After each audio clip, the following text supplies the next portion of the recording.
the newsagents.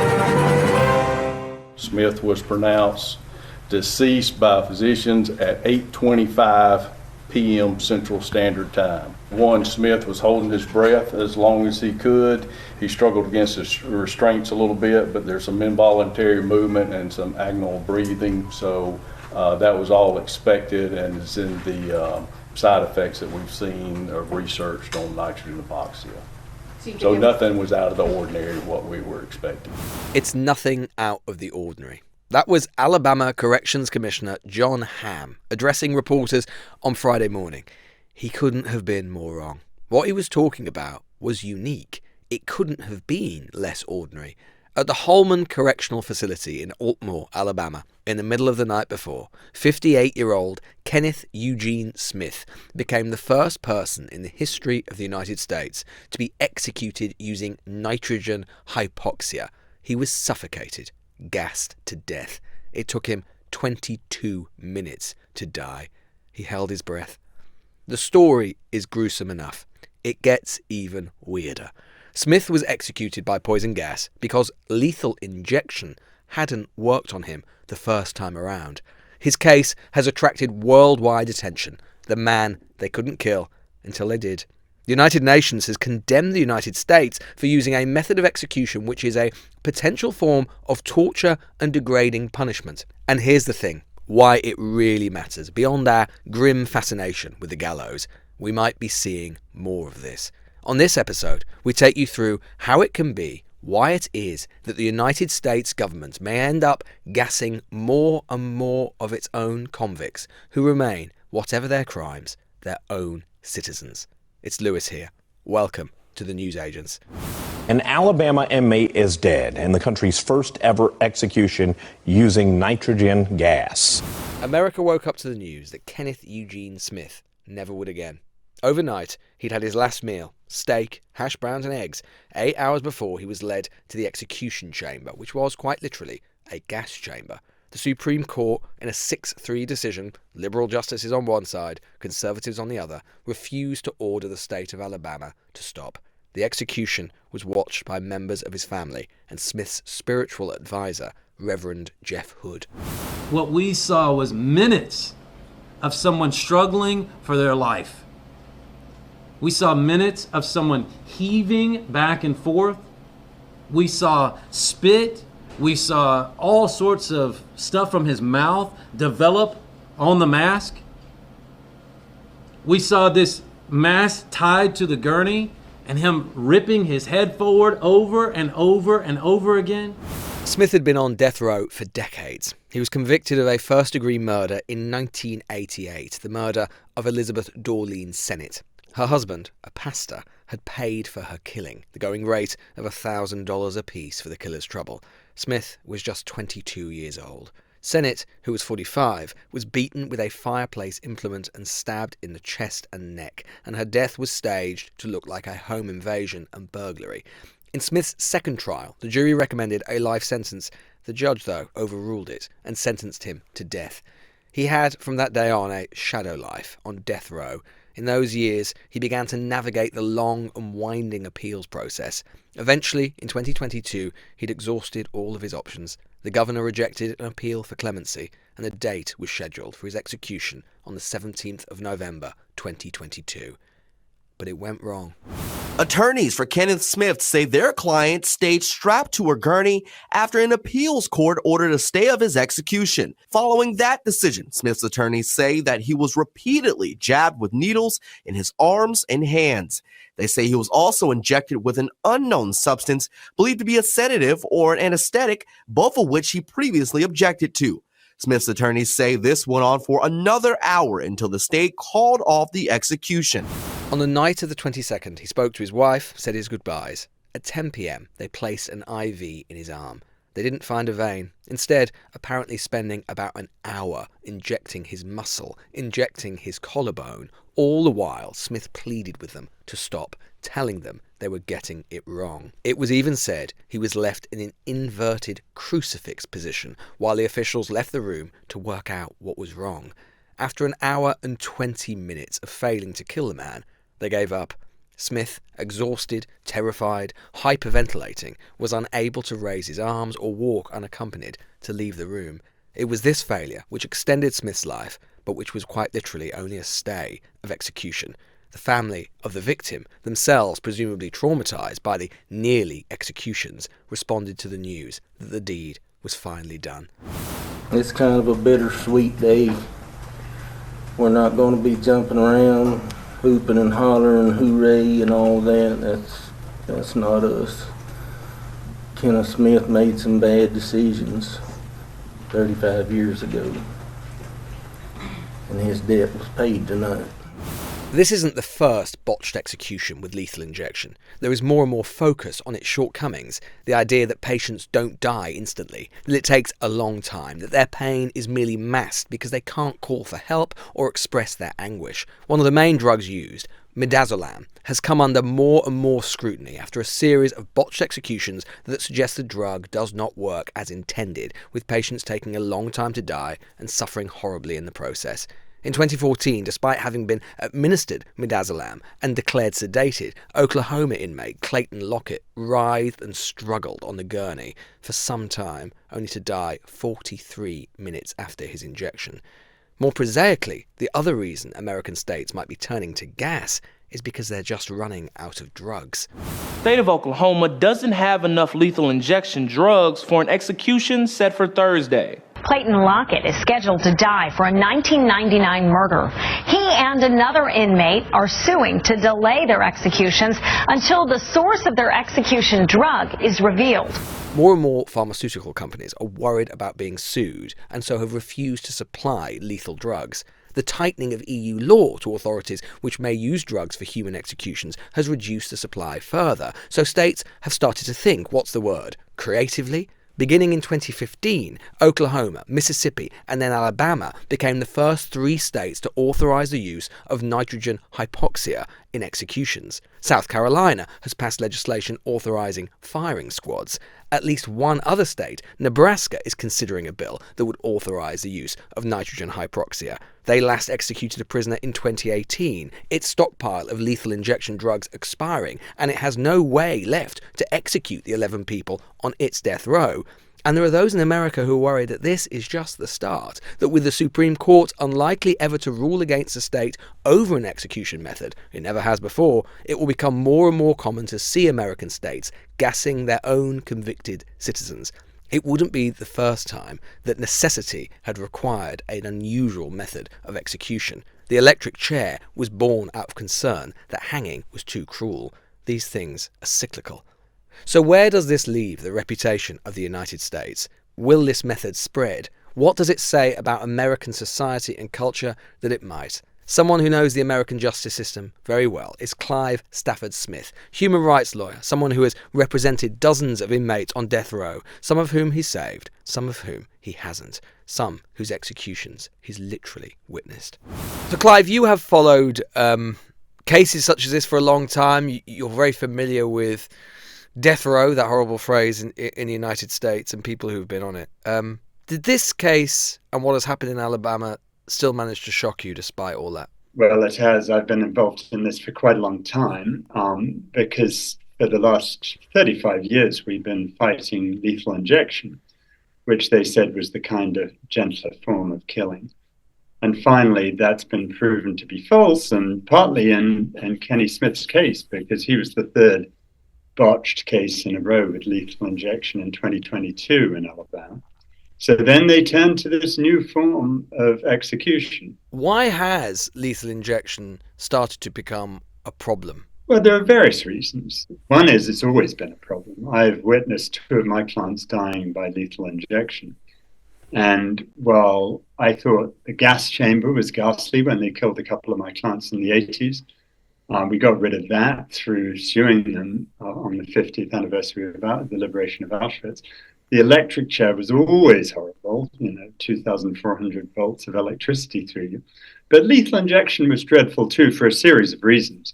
The most obvious is that a large number of people who are facing execution have had a drug problem, and it's very hard to find a vein. And the example with Kenny was it took them 4 hours of probing him with needles, and they couldn't get a vein. And this is not being done by doctors because they can't take part in it. But then another thing that came up was for years, the states had been using medications that pharmaceutical companies proudly touted as being life-saving medications. And then when it came to light that these medications were being used to kill people in painful ways, the pharmaceutical companies objected and moved to stop it. And so gradually it just became very difficult to find the drugs. The drugs they were using were even less reliable, and the people administering them were hopeless. And so the entire process resulted in one botched execution after another. And what are the problems? They previously assured that it was going to be painless and it would be quick. The idea of a state government or any sort of government gassing someone, the obvious connotations. Well, we're not really allowed to experiment on humans. There's a convention against that. So your first problem is you don't know how it's going to be. The closest you can get is looking at animals. And, unfortunately, we do this to animals.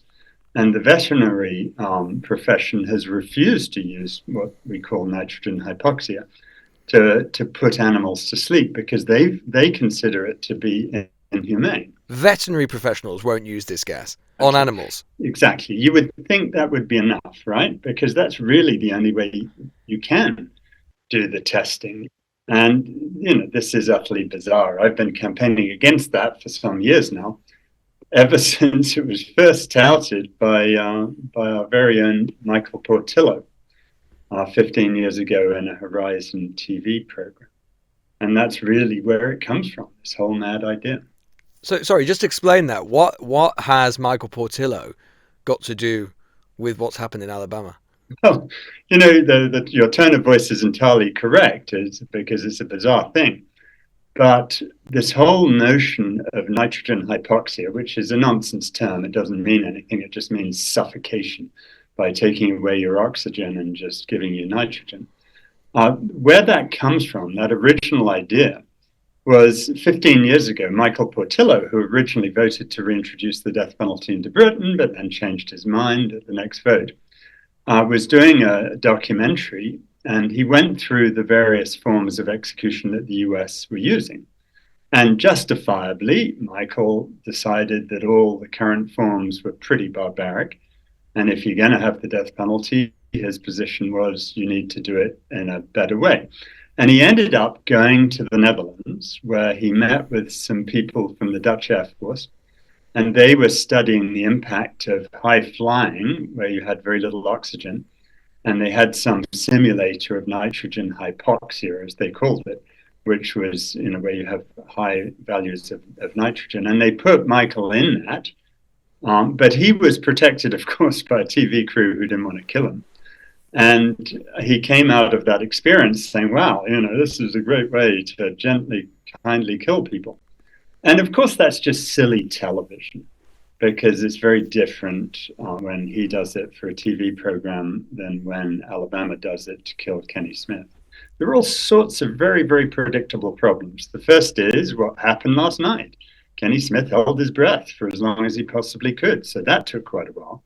Then, he had particular things that made him potentially going to vomit. And then they've never done this before. So they said it would all be kind and gentle, but it took 22 minutes to kill him. And that's not kind and gentle. And, he knows that's what they're trying to do to him. You've worked a lot with people who have been on death row. I know that you've managed to successfully get people off death row. Could you just give us an insight into the psychology of someone in that position and what it's like for them? If you look at Kenny, he was very young when this happened. The pictures of him, he's a skinny young chap. And here we are 35 years later, he's very different. You're not dealing with the same human being. But what he went through before were 4 hours of Alabama trying to kill him. And the doctors after that identified that he was suffering from post-traumatic stress disorder. And I can validate that. I've watched 6 people die, and I suffer from that. And so if I do, surely they would. So, this guy is incredibly traumatized, where the government has said over and over and over. And I suppose you could imagine that you have some incredibly sociopathic killer who strings his victim along for 35 years, threatening to kill him all the time, and tries it a few times and torments him, has crowds outside baying for blood. You can imagine that that's going to have a dreadful psychological impact on people. And then there's the issue of, whether they even did it. I mean, it's one thing to be sitting there thinking, maybe I deserve punishment. But it's another thing when you didn't actually do the killing. As you say, you've seen it happen. I mean, you've witnessed an electric chair, you've witnessed lethal injection. Yeah, and the gas chamber. And you've witnessed a gas chamber as well. And yeah. I suppose the point is that, I mean, your view, I'm sure, would be, and it's probably self-evidently the case, none of them are humane. No, that's not. And look, let's face it, we should just, when I die, I want it to be when I'm old and with a glass of gin and tonic in my hand. I don't want any of these things. And every time you watch it, and I've watched it 6 times, I've had to be there for my clients, it's always in the middle of the night, as it was last night for Kenny. It's because we're a bit ashamed of it. And when I've come out of the execution chamber, you look up at the stars and you say, oh my goodness, did that really just make the world a better place? But what would you say to someone who may have been a victim of one of these people or victim family, and maybe for them it does make the world a better place? Maybe it gives them some inner peace. However barbaric or inhumane the actual act is, that there is some sense of justice which emerges from it. I talk to the victims in every case, of course, because it would be disrespectful not to. And I have seen some cases where the prosecutors have promised them that their world is going to be a better place when someone's executed.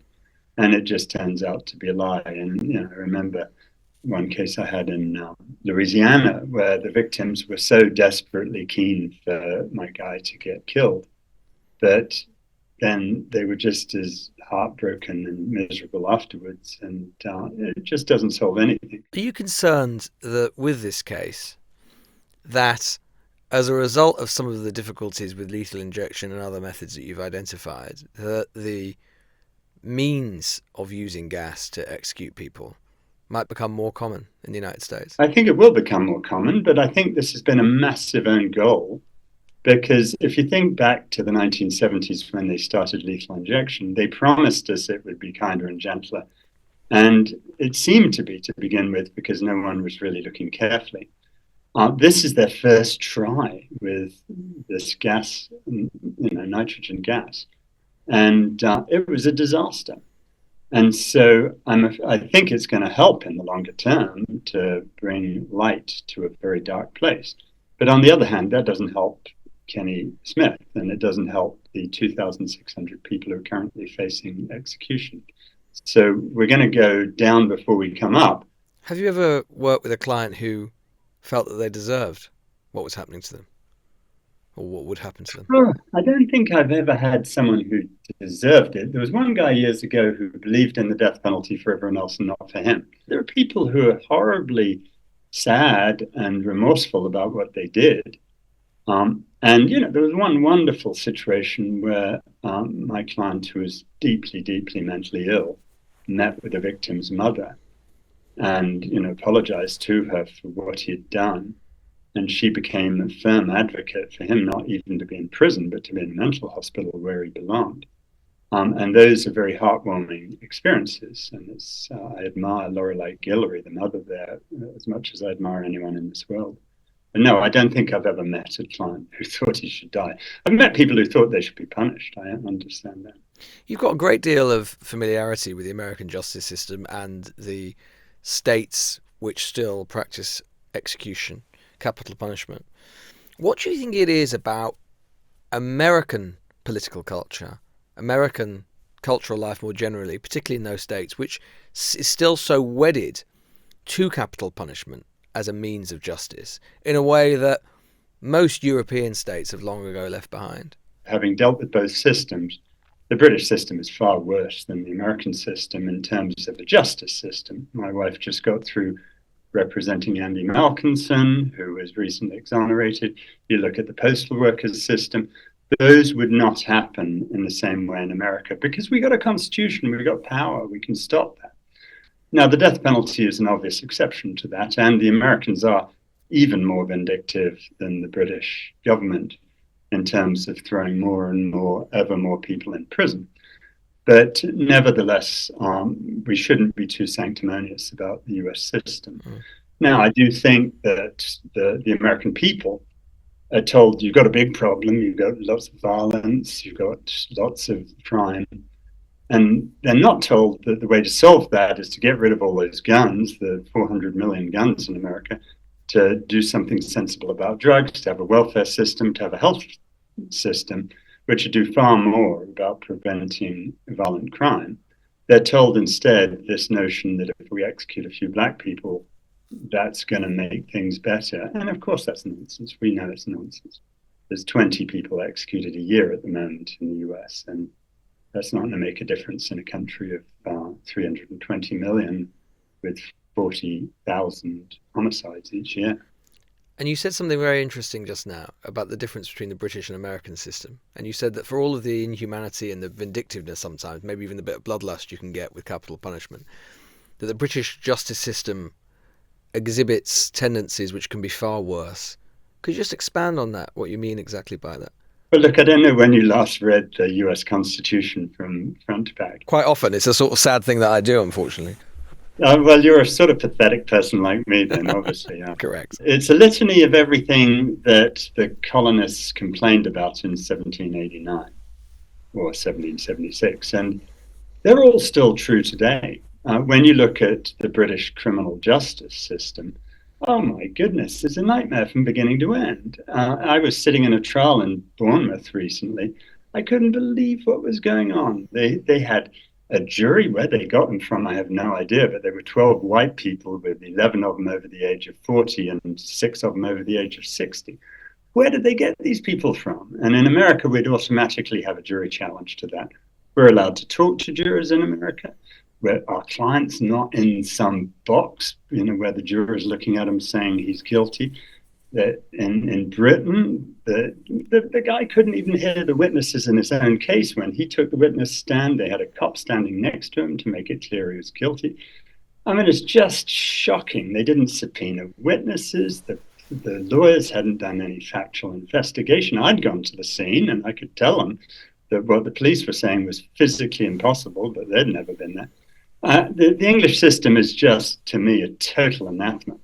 Now, when we're in America, we have to deal with Donald Trump, and whatever you think of our politicians, that's probably considerably worse. But I've sued the U.S. president 88 times, and I've lost once, and that's because, and I'm very bitter about the case I lost, by the way. But that's because we have a constitution that we can enforce, and that we can take the rights of poor people and enforce them. When you see that stuff about the postal offices, the difficulty they had was even representing themselves because of the costs and getting lawyers. In America, we don't have any costs. I can represent anyone I want. I can sue anyone I want, and I can get justice for poor people. You can't do that in this country. And that's a great shame. So I think we need to have a real think about whether this country needs an effective constitution. Finally, Clive, you mention working with some of the clients that you've hired, some you've won, some you've lost. Are you ever haunted by those you've lost, and what happened to them? Well, of course I am. And I'm haunted by the ones that I supposedly won, because avoiding a death sentence is not always a great thing. I mean, today is the 85th birthday of Krishna Maharaj. And he's a British guy who was sentenced to death in 1986 for something he patently didn't do. And I got him off death row. That wasn't very difficult. But he's still serving in prison. And I've been representing him now for 31 years, since I had no gray hairs. And he's still there. And oh my goodness, and his wife Marita's 84 and she's stuck by him all these years. It's just, I mean, that's a massive failure, and there's not a day that goes by that I don't think of those two. Clive, thanks so much for joining us. Fascinating stuff. Thank you. Thank you. Right, we appreciate all of that. Was pretty heavy going, especially for the weekend. So we thought we'd give you a bit of a treat, a bit of a handbrake turn, but why not? We're going to be talking about the Traitors. Stay with us. Right, I wasn't wrong about that handbrake turn. It feels like 8:24 on the Today programme in here, but no matter. The nation has been convulsed by the BBC show The Traitors, the programme based on deceit, lies, character. If you haven't seen it, you might want to just skip this bit. But as big fans, we did get the chance to interview Stephen Lambert, the executive producer of the show, the guy who, through his production company, Studio Lambert, has brought the show to the UK and US and made it the hit that it is. Why is it so successful? And does it tell us that those water cooler shows, powered by linear TV, really still have life in them, after all? So Stephen Lambert joins us now. Stephen, how does it feel to have the TV hit of the year? I mean, the year is still young, I suppose, but it was a huge hit last year. It's a huge hit this year. I always make it a rule to start the year with a hit. So you're downhill from there, surely. But I mean, seriously, I mean, you must feel completely thrilled. I mean, I can't think of a show which has quite had that kind of uniform and unifying experience in quite like this one for a long time. No, I mean, it certainly seems to have got people talking. People obviously have to get to know the characters, but as they do, they get sucked in. And our audience numbers have been building across this season. And I think people are really fascinated to see how it all plays out at the end. I think the fact that it's all about, can you tell whether somebody's lying? I do think that one of the strengths of the idea is the dramatic irony of the fact that the viewers know more than the players. And in fact, we've done quite a few shows where the audience knows more than the players. We used to do a show called Faking It, and I've done Secret Millionaire.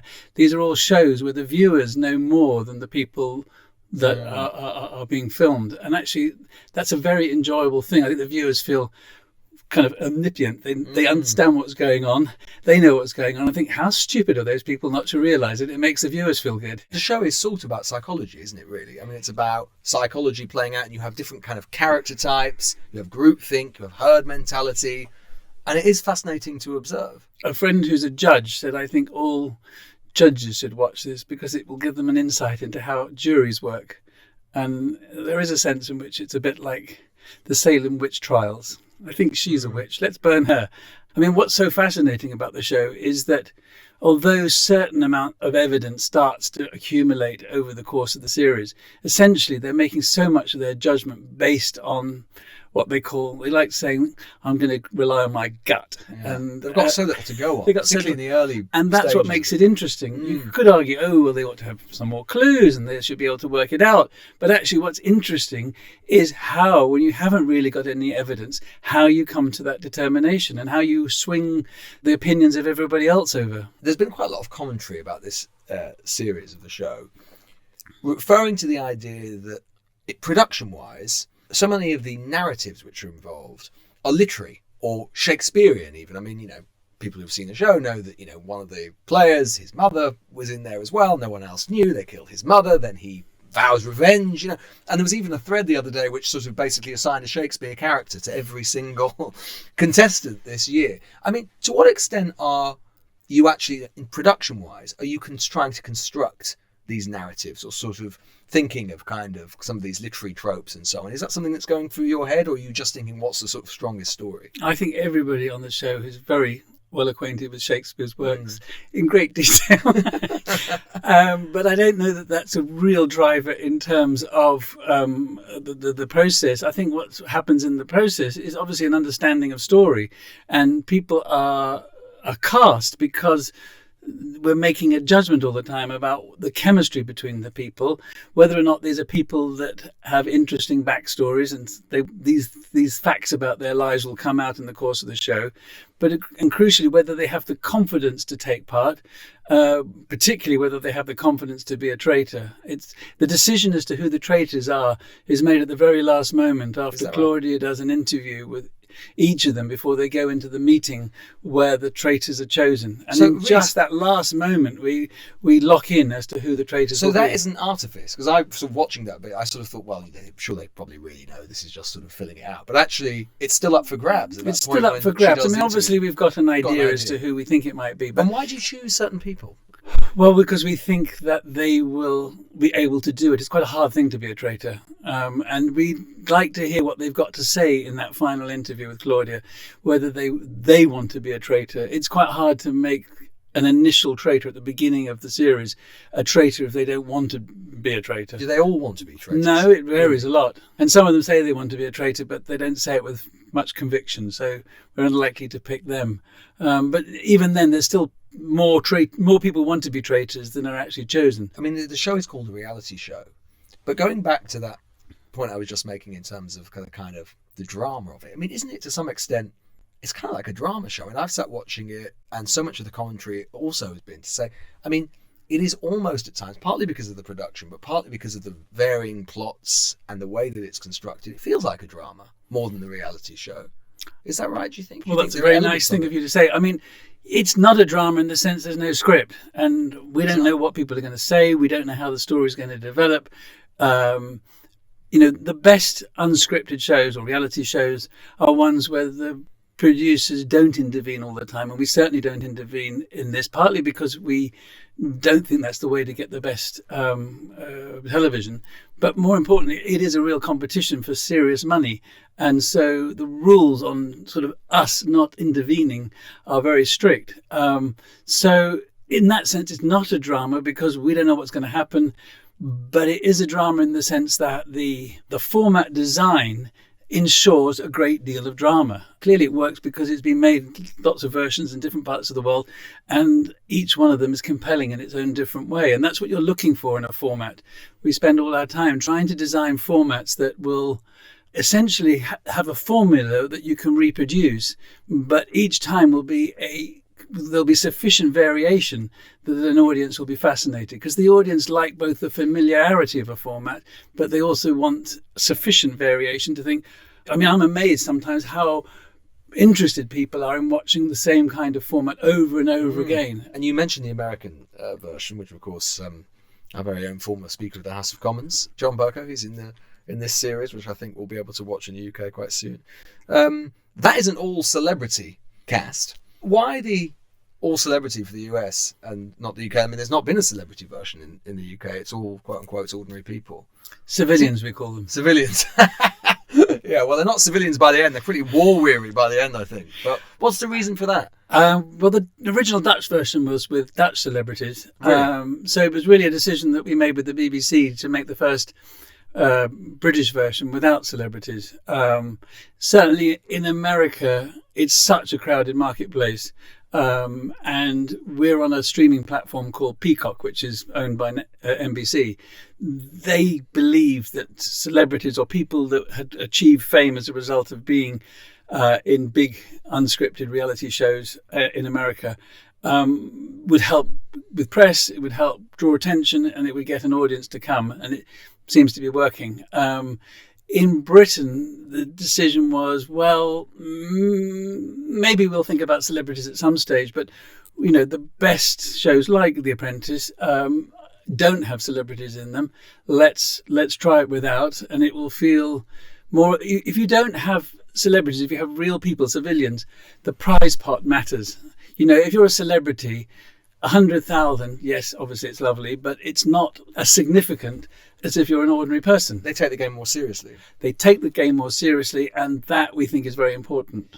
One of the criticisms of this series, it's been mainly, hugely well received, but as you know, there has been some criticism to say that there may be some, and whether it's potentially entirely unconscious, but there's some sexism going on in the series. It's something that even Claudia Winkleman, the host, kind of adverted to in a very charming, subtle way, when she talked about the fact, or referred to the fact, that the traitors kept recruiting other male traitors. Is that something you were thinking about during the production? Do you regret that?